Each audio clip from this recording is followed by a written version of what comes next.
Hoy día cumplo un mes y un día de estar aquí en esta ciudad. No. Lo otro ya no puedo decir un mes. Y quería dar gracias a Dios de este mes.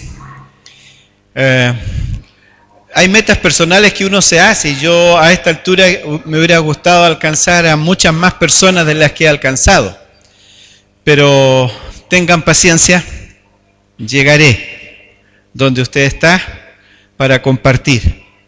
Es una hermosa carga espiritual de la cual le pido que me ayuden a orar para poder tener la capacidad física como también la espiritual para poder hacerlo.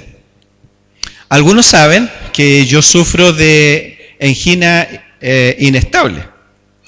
Por lo tanto, eso en cualquier momento va y viene, los dolores y todo eso. Y la subida es la que algunas veces me ha afectado de ir de aquí a la casa. Algunas veces he viajado a casa 3 veces en el día.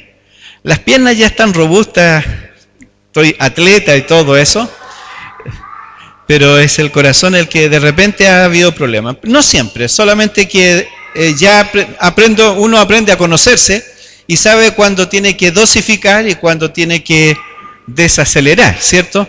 Porque así funciona la vida.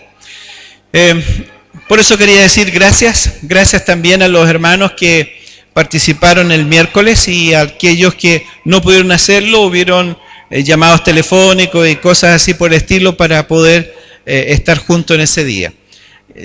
Con mi esposa decíamos, no creo que haya nada, si no llevamos ni un mes, así que difícilmente va a haber, pero agradecimos el gesto, el cariño de ustedes por todo lo que se pudo brindar. Bien, estamos en el mes de mayo y estamos cambiando radicalmente el concepto de lo que hemos de ministrarnos la palabra del Señor. Me preguntaba en algún momento qué es lo que tenemos que trabajar como mensaje el día domingo para dar una idea, por un lado los del ministerio, para que sepan dónde vamos, ¿cierto? Un poco, y también para la iglesia, para que también pueda saber cuál es el camino de lo que estamos trabajando. Y el Señor colocó en mi corazón el libro de Santiago, o Jacobo, como algunos dicen, o Diego, o Iago, como usted quiera llamarle, son palabras que se derivan de él. Santiago es un libro para algunos, especialmente para los teólogos, es un libro de poco valor.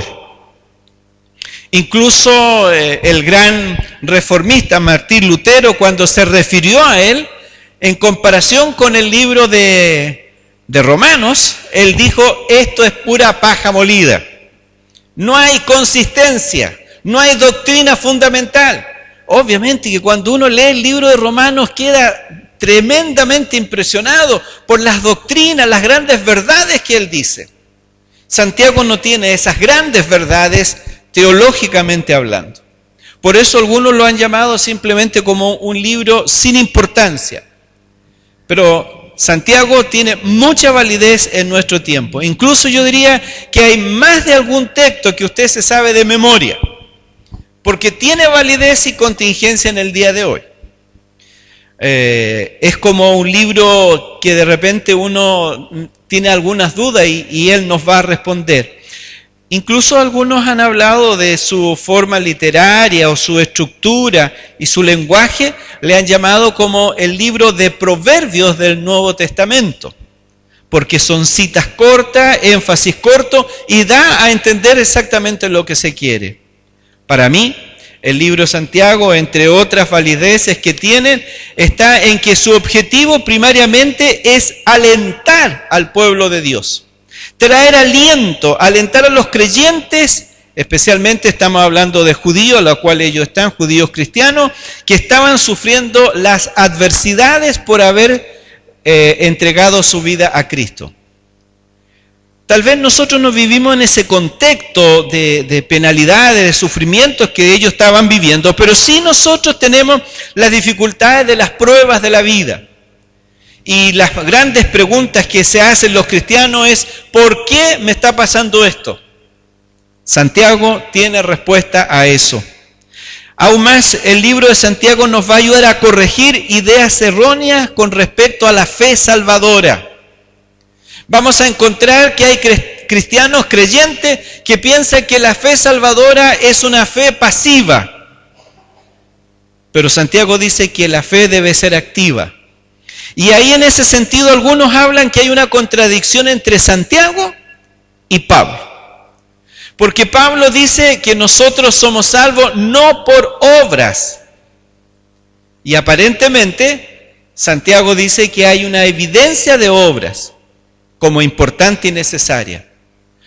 Lo bueno es que la Biblia no se contradice en sí mismo, sino que la Biblia nos argumenta algo. Los que aquí estamos, eso espero, no creemos que nosotros somos salvos por las obras que nosotros podemos hacer. Pero sí somos salvos, mejor dicho, porque somos salvos tenemos que evidenciar obras. Por lo tanto, Santiago nos va a decir, si usted se cree religioso y no lo vive de esta manera, esa fe no es válida de salvación. Qué bueno que descansamos que no es por obras, porque algunos podrían hacerlo y otros no. También nos va a exhortar a través de todos los 5 capítulos, nos va a exhortar y nos va a instruir acerca del resultado práctico de la fe cristiana. Nosotros estamos insertos en un mundo, no somos parte de un monasterio, no somos parte de una secta que nos hemos aislado de la sociedad, sino vivimos en medio de la sociedad y conforme a eso tenemos que vivir un evangelio práctico. ¿Cómo vamos a hacerlo? Obviamente tiene un tinte social. En el tiempo de ellos había un problema muy serio con respecto a los ricos, cosa que en este tiempo no sucede, ¿cierto? Santiago ve el tratar de hacer entender que los ricos tienen que tener cuidado en dónde están poniendo su confianza. Incluso hay un mensaje hacia la iglesia con respecto a eso, diciendo cuidado ustedes con tratar de pensar que las personas que tienen anillo y ropas bonitas son las personas que tienen que estar en las primeras bancas, porque habían pocas bancas en ese tiempo, y aquellos que son como nosotros tienen que estar atrás. Hay una crítica social muy fuerte. Por eso también se asocia con Amós y otros profetas del Antiguo Testamento que son juiciosos con respecto al tema de las riquezas. ¿Dónde está nuestra confianza? Y cómo vivir el cristianismo entre nosotros. El tema, si alguien podría colocarle una sola palabra, es el cristianismo práctico. O como dijiste el otro día, Amner, cuando hablaste de este libro, tú le pusiste un título. La fe puesta en práctica, no me acuerdo cuánto fue. Pero la idea es esa. El cristianismo es lo más práctico posible.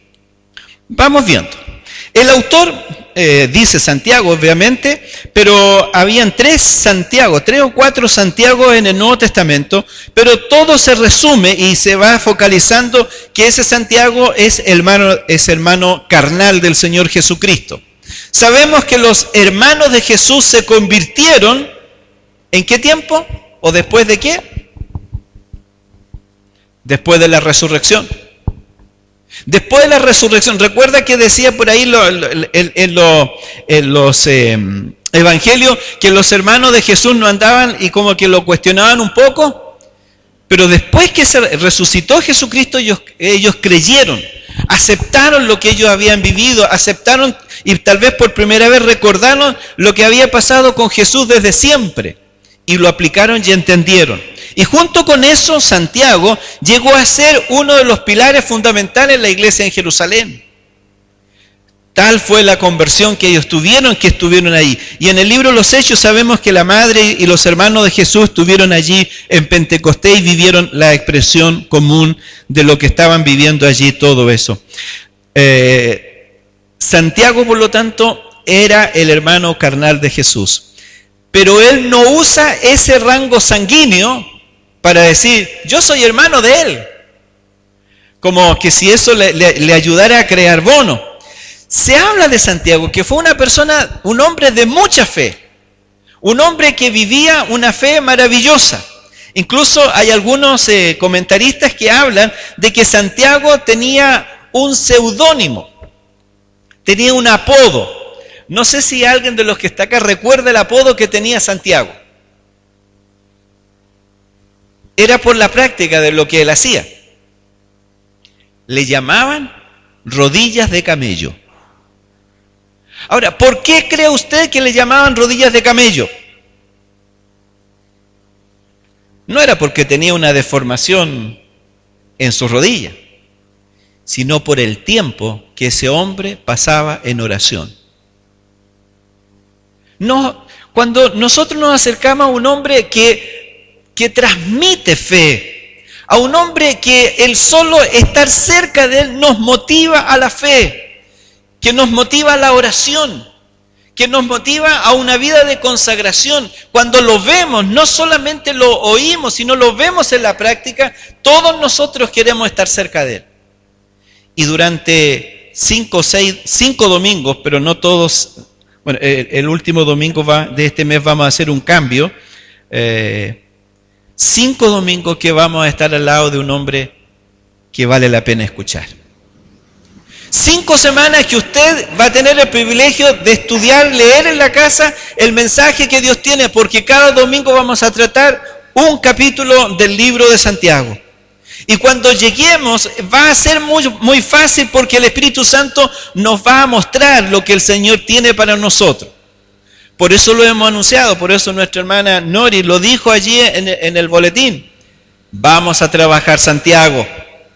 ¿Cuántos leyeron Santiago capítulo 1 para el día de hoy? No levante su mano, mejor para no sentirme triste, amargado, pero ya sabemos cómo vamos a hacerlo. Por lo tanto, sabemos que Santiago es hermano de Jesús, pero no lo reconoce como tal, sino simplemente él se reconoce como siervo de Dios y del Señor Jesucristo. Hemos visto, y ya le he comentado a ustedes, la palabra siervo es una palabra importante. Yo quería decir en el día de, el 1 de mayo, el día del pastor o del obrero cristiano, del trabajador, yo quería decir que tenemos que tener claro qué es el pastorado. Como en el caso de Santiago, Santiago no era ni esclavo, en el día de hoy no usamos esa palabra, diríamos, no era un trabajador de la iglesia, sino era un siervo de Dios.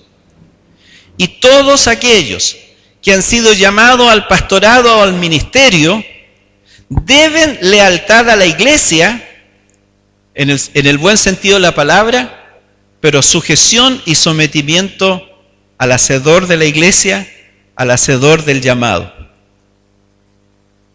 Quiero volver a repetirlo para no ser malentendido, porque me he explicado mal. Yo recibo un dinero que esta congregación me da. Bienvenido. No estamos discrepando, bienvenido.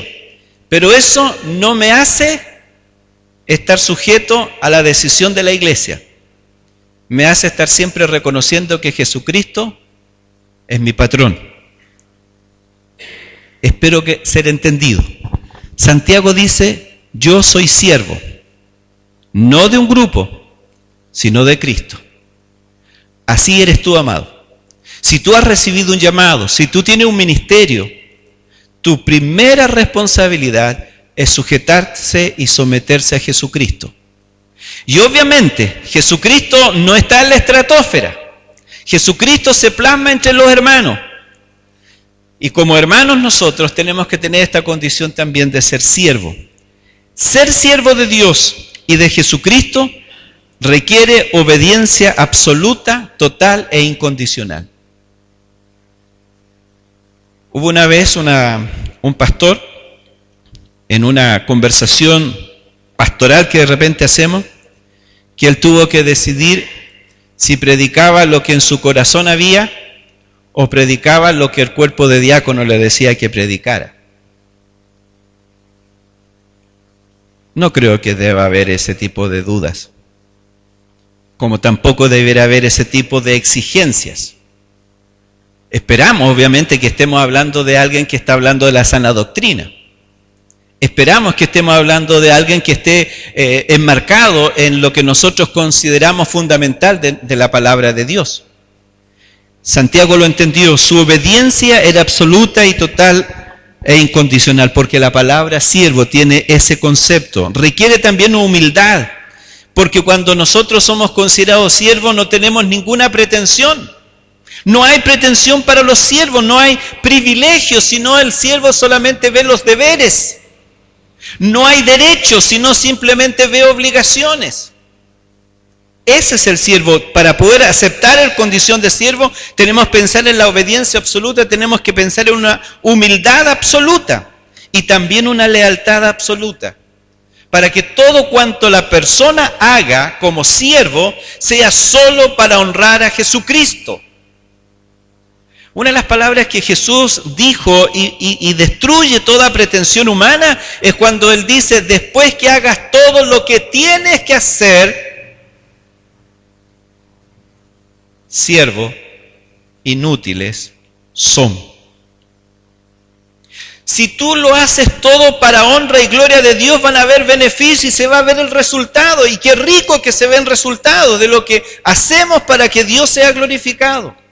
Pero no es para que tu nombre sea reconocido, sino para la gloria de Él. Y después que hagamos todo lo que tenemos que hacer, porque solamente, ni siquiera es más allá de lo que teníamos que hacer, siervo inútiles somos, lealtad absoluta, ya no para mí, Señor, sino para ti. Pero también en este concepto de siervo, Santiago tiene que inflar su pecho y dice, ese concepto no lo siento como denigrante, no lo siento ofensivo, no lo considero que me digan siervo es algo vil, sino al contrario es algo honroso, porque así nombraron, así dijeron de todos los personajes, los profetas, los grandes hombres de Dios de la Biblia. Ellos fueron considerados siervos de Dios. Santiago nos enseña entonces que todos,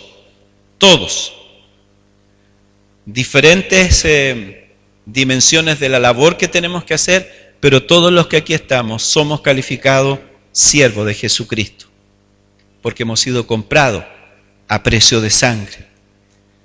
Gracias a Dios porque tenemos la opción de ser siervos. No hay señores, no hay dueños, no hay patrones. Hay un solo Señor, a un solo dueño, y ese se llama Jesucristo. Los destinatarios dice que está dado a las 12 tribus que están en la dispersión. Las 12 tribus sabemos que en ese tiempo no existían. Había una semántica que ya había pasado por el tema de la cautividad. Algunas de las tribus habían literalmente desaparecido. En el día de hoy no existen las 12 tribus, como en ese día estaba ya casi cuestionado todo eso, pero había una sensación de que Dios iba a restaurar las 12 tribus de Dios, de Israel, ¿cierto? Incluso también Apocalipsis nos va a decir de los 12,000 por 12, que son los famosos 144,000. El pueblo de Israel es la cuna del cristianismo. Producto del pecado de Israel, del reino del norte como el reino del sur posteriormente, ellos fueron llevados a cautiverio. Fueron sacados de sus casas y fueron llevados lejos. El concepto diáspora son exactamente los movimientos que se hizo para llevar al pueblo de Israel a todas partes del mundo. Y literalmente a todas partes del mundo. Ellos tuvieron una sensación producto de la bendición de Dios aún a pesar del castigo, que ellos pudieron estar en todos lados y nunca pudieron ser destruidos. Cuando el cristianismo nace, los judíos estaban en todas partes. Y ustedes recuerdan que cuando desde el libro del capítulo 8 en adelante el pueblo de Israel es expulsado y perseguido, ellos fueron primeramente a cada lugar y allí se establecían donde había una sinagoga o donde había un grupo de judíos para compartir el evangelio. Lo primero que hacía Pablo era ir primeramente a los de la fe y cuando le daban vuelta a la espalda se iba recién a los gentiles. Por lo tanto, había una plataforma, una red social, por así decirlo, en el día de hoy, donde los judíos estaban en todas partes. Y Dios usó el movimiento de expansión que tenían los judíos para poder llegar con el Evangelio de Jesucristo. Damos gracias a Dios porque anticipadamente Dios había hecho un movimiento de tal manera para que llegara la palabra de Dios a personas que ya tenían oídos. Sabiduría que viene de parte de Dios es los versículos siguientes. Versículo 3. No, versículo 2, perdón, versículo 2. Gracias. Hermanos míos, tened por sumo gozo cuando os halléis en diversas pruebas. Este es un texto masoquista. Este es un texto que alguien que no sea cristiano nunca lo va a entender. ¿Cómo es posible tener sumo gozo cuando tengamos problemas? ¿Cómo es posible que sintamos una cosita que nos trae sonrisas? Hoy día en la tarde tuve un pequeño problema que me quitó la sonrisa y me puse pálido, aunque me dijeron que me había puesto rojo. Tengo una memoria externa donde tengo toda mi vida y toda la vida está ahí guardada. Y por alguna razón le entró un virus y era imposible abrir. Y cuando se intentó arreglar, desaparecieron todos los archivos. Al principio, la rubiluina, ¿qué voy a hacer? ¿Qué voy a hacer? Me fui al dormitorio y no estaba contento, no me reía, pero tampoco me puse enojón y tuve paz. Lo más que podía hacer es comenzar de nuevo. Lo más que podía hacer era ponerme más de rodillas y buscar en la presencia de Dios lo que Él quería. Pero algunas veces nosotros en las pruebas perdemos el gozo. Algunas veces frente a las dificultades perdemos la paz. Algunas veces frente a los problemas perdemos hasta el sueño. Se nos complica la vida. Pero este hombre de Dios dice, hermanos míos, cuando ustedes estén pasando por algún trámite adverso a su vida, estén contentos, tengan gozo. ¿Cómo le ha ido a usted frente a eso? ¿No hemos sentido de repente problemas y problemas? ¿No le ha pasado a usted que le llueve sobre mojado algunas veces? ¿No le ha pasado a usted que de repente pareciera que está en un túnel negro y al final, lejos, ve una pequeña luz de esperanza, pero ahí usted está día tras día sin saber qué hacer? ¿Por qué debiéramos estar contentos?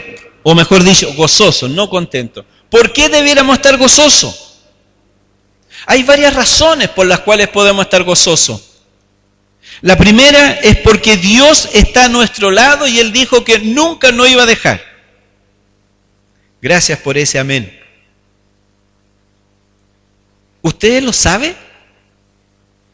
Usted sabe que cuando usted esté pasando por cualquier dificultad, el Señor estará a su lado y aún más, Él prometió que nunca nos iba a dejar. Si usted no lo sabe, si usted no lo vive, usted va a encontrarse que el problema es más allá de su fuerza. Me gustan algunos dibujos por ahí, algunos publicitarios que se hace que dice, Dios es más grande que tu problema. Pero cuando no tenemos confianza en que Dios está a nuestro lado, vemos siempre al problema más grande que lo que nosotros podemos sustentar.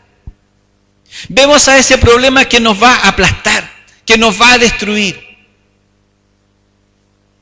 Pero Dios está a nuestro lado.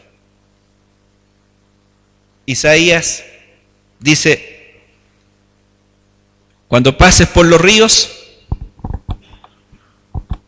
¿qué dice? No te anegará, no te va a llegar el agua al cuello. Cuando pases por el fuego, ¿usted lo cree? Entonces cuando venga un problema, o ahora dependiendo del problema que usted está viviendo, ¿no cree, no entiende que Dios está a su lado? Y que le ha prometido nunca, pero nunca abandonarlo. Es nuestra confianza. Amado, si no vamos a tener que ir al kindergarten de la fe. Vamos a tener que ir a lo mejor más abajo en la fe para decir, Señor, quiero comenzar contigo entendiendo que tú prometiste que estarías conmigo y lo que hoy estoy viviendo no es algo ajeno a lo que tú tienes para mí. Alguien, por favor, o mejor dicho, Felipito, Romanos 8, 36 en adelante. ¿Qué dice Romanos 8? Como está escrito, por causa de ti somos muertos todo el tiempo, somos contados como ovejas de matadero. Mire, qué panorama más entretenido, ¿eh? Vamos derechito al matadero ahí, sigamos. Antes, y usted sabe todo lo que dice anteriormente los versículos anteriores, antes, en todas estas cosas somos más que... ¿Lo cree? ¿Y lo cree cuando está pasando el problema o lo cree después que pasó el problema? Generalmente después que pasó. Porque antes no lo vemos. Por medio de aquel que nos ama. Uno más. Por lo cual estoy seguro de que ni la muerte, ni la vida, ni ángeles, ni principados, ni potestades, ni lo presente, ni lo porvenir, ni lo alto, ni lo profundo, ni ninguna otra cosa creada nos podrá separar del amor de Dios que es en Cristo Jesús. ¿Cuántas veces hemos pensado que lo que yo estoy viviendo es porque Dios ya no me ama? Por favor, revise esto. Por favor, considérelo. Saque de su mente todos esos argumentos que muchas veces el enemigo los coloca. Es que Dios ya no te ama. Mira lo que estás viviendo. Si te amara Dios, ¿cómo te suceden estas cosas? ¿Cuántas veces oí a mis enemigos decir, ¿y dónde? ¿Se acuerda eso? ¿Y dónde? ¿Acaso tú no vas a la iglesia? ¿Acaso tú no hiciste una decisión por Cristo? ¿Y por qué? Pero tenemos que tener la seguridad que Jesucristo entregó todo lo necesario. Nada nos podrá separar de su amor. Nada. Volvamos al texto. Versículo 2 dice, tened sumo gozo cuando os halléis en diversas pruebas. La palabra prueba y la palabra tentación son exactamente las mismas. Solo que en ninguna de las dos tiene el sentido negativo que nosotros le damos. La prueba tiene que ver con salir victorioso. Las pruebas tienen que ver con el sentido de que fueron creadas por un fin. Y el fin de las pruebas no es destruirnos. El fin de las tentaciones no es que caigamos, que sucumbamos. El fin de todas aquellas cosas es para que nosotros salgamos victoriosos, como decía Romanos, para que nosotros seamos los vencedores y no los vencidos, para que salgamos fortalecidos y no debilitados. Las pruebas se transforman en algo parecido a los ejercicios de los atletas. Es un ejercicio duro. Es un ejercicio sistemático, de privaciones, de montones de dificultades. Pero el objetivo del atleta es pasar por toda esa disciplina, es que al final de la jornada pueda estar preparado para enfrentar el gran desafío que tiene que hacer. Las pruebas son simplemente situaciones que Dios nos da para que nosotros salgamos victoriosos. No sé quién dijo, una de mis hijas parece o alguien, lo que no te mata, te fortalece. Las pruebas no son para matarnos, sino para fortalecer. Por eso, Cuando pasamos por las pruebas tenemos que estar contentos porque Dios es el que está trabajando en nuestras vidas. Algunas veces está trabajando porque necesita trabajar con nosotros, porque algo quiere hacer el Señor con nosotros. ¿Sabe? Algunas veces nosotros hemos entendido mal las cosas. Por lo menos cuando uno ha enseñado lo ha hecho mal en el siguiente ejercicio. Nosotros creemos que lo más importante es que usted se capacite para servir a Dios. Pero no es lo más importante. Lo más importante es que su carácter sea semejante al de Cristo. Y eso sí que es duro. Gracias, chiquilla. Cuando te cases te va a llevar la cola, ¿ya?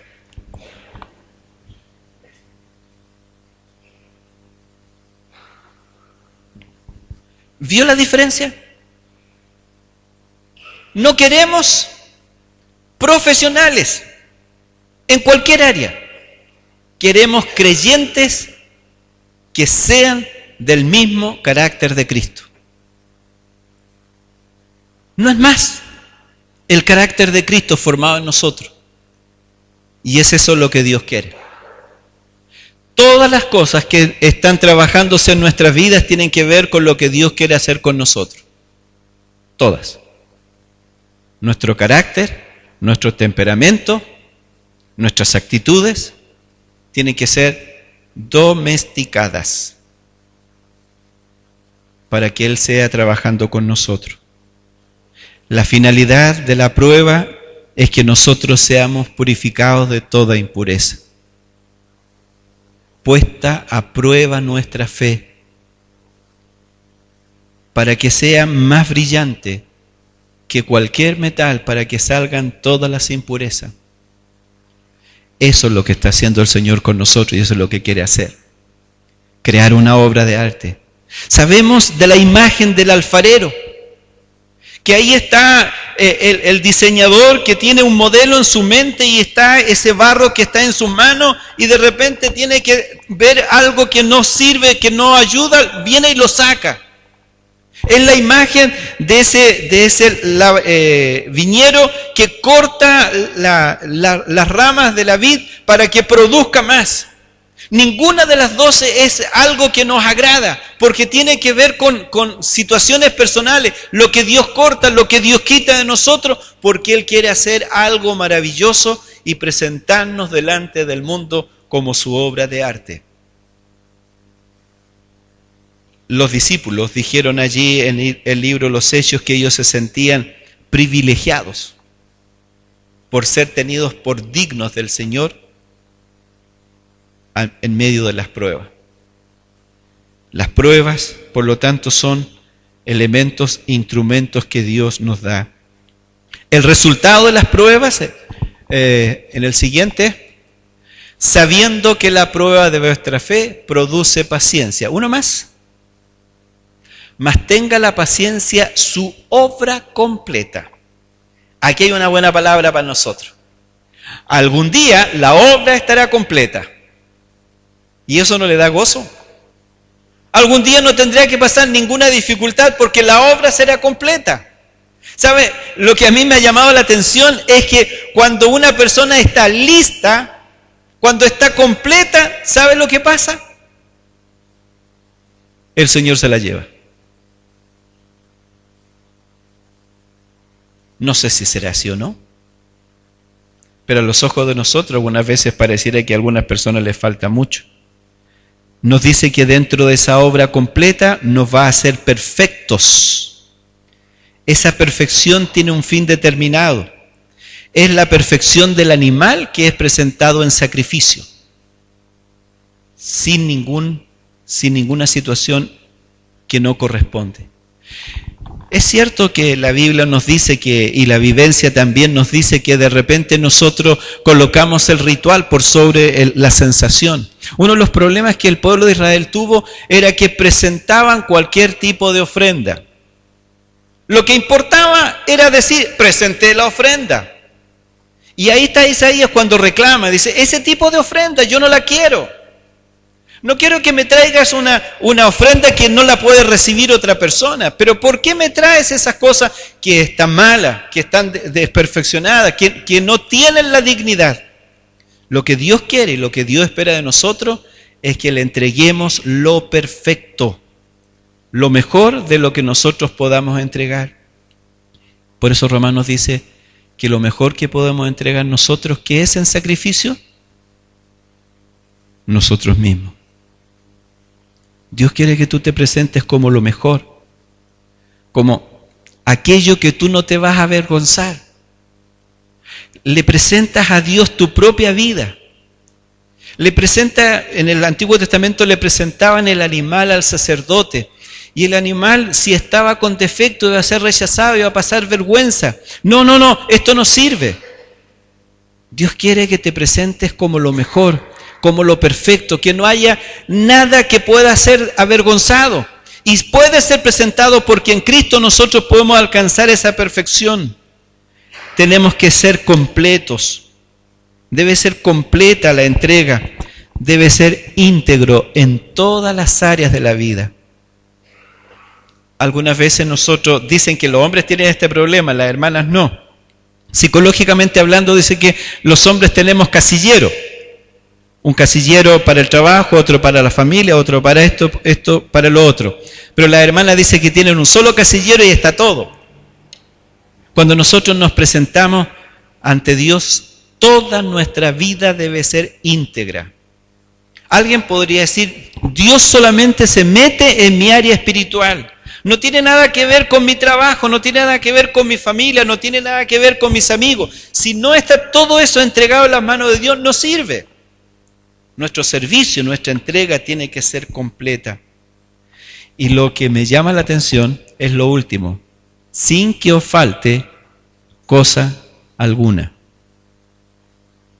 El resultado de las pruebas es que seamos completos, seamos íntegros, seamos perfectos. Y si no nos falta cosa alguna, es porque el Señor ha estado trabajando con nosotros. Tenemos que aprender a entender de que el Señor quiere hacer lo mejor. Si tú estás pasando por alguna prueba, por alguna dificultad, te quiero pedir que no lo mires como algo malo, sino velo por lo que Dios está haciendo. Y como hemos aprendido muchas veces, no tenemos que decirle, Señor, ¿por qué me está pasando esto? Sino que tenemos que cambiar la pregunta por ¿para qué? Hay un proyecto de Dios para tu vida. Debes sentirte grato delante de Dios. El libro de Romanos dice que Dios a sus hijos que ama, los corrige. Dice que al hijo abortivo nadie lo toma en consideración. Si nosotros estamos pasando alguna dificultad, ponte de rodillas, acércate a Dios y dile, Señor, ¿cuál es tu proyecto? ¿Cuál es tu propósito que tú tienes para conmigo en esta hora? Porque si no aprendemos la lección, volveremos a pasar las mismas situaciones hasta que aprendamos. De mi vida espiritual y carnal, he pasado muchas situaciones muy difíciles. Y algunas veces creo que he repetido la lección porque no aprendí la lección. Yo no quiero volver a pasar ciertas situaciones porque fueron dolorosas, difíciles. Pero si no las aprendí, si no entendí lo que Dios me estaba diciendo, si no entendí qué es lo que Dios quería sacar de mí en ese momento, voy a repetirla. Y yo ya no quiero hacerlo. Si tú quieres repetirlo, sigue viviendo como lo estás haciendo. Pero si tú quieres decir, Señor, no quiero más, he aprendido tu lección, cambiaré. Para que no haya ese tipo de cosas entre nosotros, necesitamos que la paciencia haga su trabajo en nosotros. Gracias, Dios. Porque no estamos solos y hay un proyecto tuyo para nuestras vidas. Gracias porque las pruebas nos acercan a ti. Gracias porque las pruebas, las dificultades que vivimos diariamente, tienen una intención tuya, que no es para destruirnos, que no es para hacernos sentir que estamos solos o ajenos a tu amor, sino hay un trabajo que tú tienes en nosotros. Ayúdanos a verte a ti a través de la prueba. Ayuda que te veamos a ti, Señor, a través de cada una de las dificultades, porque estamos convencidos que tú estás a nuestro lado. Estamos convencidos que tú estás trabajando en nuestros corazones. Gracias, porque hay tiempos que no hemos tenido ninguna dificultad. Gracias porque hemos aprendido las lecciones y hemos superado y avanzamos en nuestra cercanía. Avanzamos en nuestro estar contigo. Coloca paz en el corazón de los que hoy estamos acá. Y la convicción y la seguridad de que tú estás trabajando en cada uno de nosotros. El resultado no lo sabemos, pero sí sabemos que va a ser para honra y para gloria de tu nombre. Que esta semana, Señor, puede ser una semana bendecida, porque te vamos a conocer de otra manera, porque vamos a ver el día a día y vamos a conocer que tú estás allí. Vamos a saber que estamos dependiendo de ti. Vamos a saber, Señor, que no hay nada que esté ajeno a lo que tú quieres de nosotros. Darte gracias porque aun cuando no tengamos nada, sabemos que en ti, Señor, lo tenemos todo. Darte gracias, Señor, porque aun cuando veamos nuestras despensas peladas, estamos seguros que tú proveerás. Darte gracias, Señor, porque aún no hay trabajo. Sabemos que ese trabajo será con bendición.